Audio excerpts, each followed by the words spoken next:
Hey, what's up? How's it going? Welcome back to my channel. My name is Kevin. Today we've got another study Cantonese vlog going on, and the topic of today's episode is podcasts. So today I want to share with you all why I love using podcasts to improve my Cantonese comprehension, and what are some of the Canto podcasts I've been listening to learn Cantonese.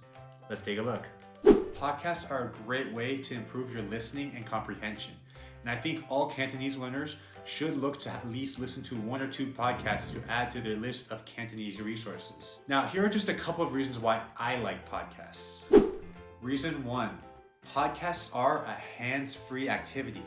That means you can be listening to a podcast and doing something else at the same time.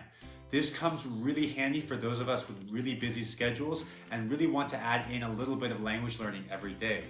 Now, I wouldn't recommend you doing something that is very mentally taxing while listening to podcasts, because that kind of multitasking is not going to be beneficial to your learning.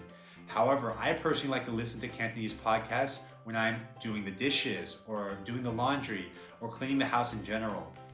Another option to get some Cantonese listening practice in is to plug in those earphones and listen to a podcast when you're on your daily commute or when you're taking a walk in the park. These are just great opportunities to really add some extra learning practice throughout your day.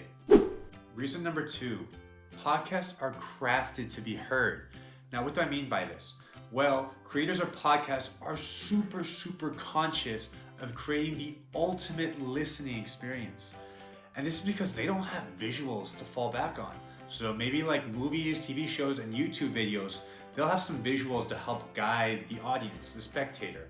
However, people listening to podcasts don't really have that option. So they have to be really careful about how they craft their podcasts. They are very conscious about the audio quality, about background noise, and also the way that they speak is in a way that is easily understood. And this comes super useful for those of us who are listening to a podcast in a language that is not our first language. Reason number 3, podcasts cover a wide range of topics, and thus you have a way to increase your vocabulary. And the reason I say this is because podcasts are just an audio medium, people have to be really creative about the topics they come up with. And when you listen to a podcast, you're going to hear people using different types of language and different types of emphasis to really create the ultimate experience. And as a result, you're going to have a diverse range of vocabulary after listening to podcasts. I personally really like listening to Hong Kong podcasts because then I can get a way to understand and hear what are typical Hong Kong phrases and what are typical Hong Kong expressions. And I find it super useful and super engaging for my Cantonese learning experience.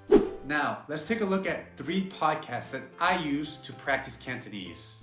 Now, the first podcast I listen to is called Ai Ya Guangnonghua Da Do Lei, or Ai Ya Cantonese, and the host Yasmin mainly covers 2 topics, Hong Kong culture and language learning. And that's why I love this podcast so much, because these are topics I'm interested in.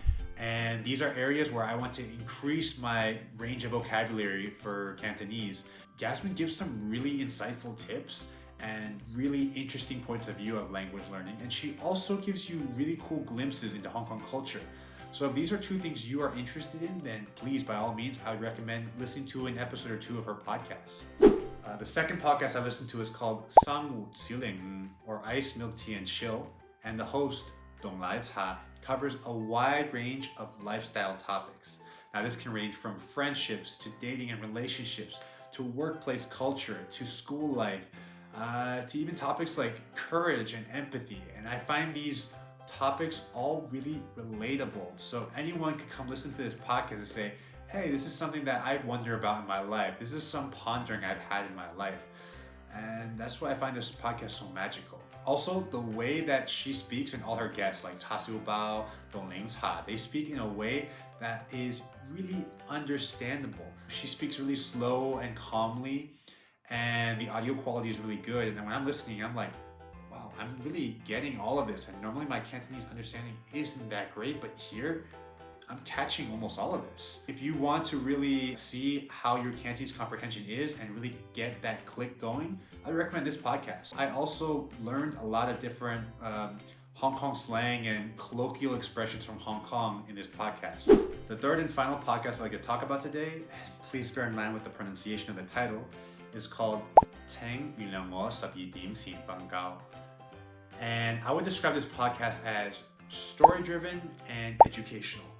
Whereas the other two podcasts I mentioned had more of an informal conversation and free-flow kind of feel to it, this podcast definitely feels more informative and structured. Some of the topics that the host goes over includes the environment, aging, tech trends such as NFTs, but really she talks about a really wide variety of topics. The production value is really good. The feel and ambience is kind of like a dreamlike before bed kind of story. And I really like it. I think it has a really cool aesthetic to it. So check it out and see how you feel about it. Awesome, that's about it for today. I would like to know, what is your favorite Cantonese Chinese podcast? Let me know in the comments below. Other than that, I'll see you next time. So again, bye-bye.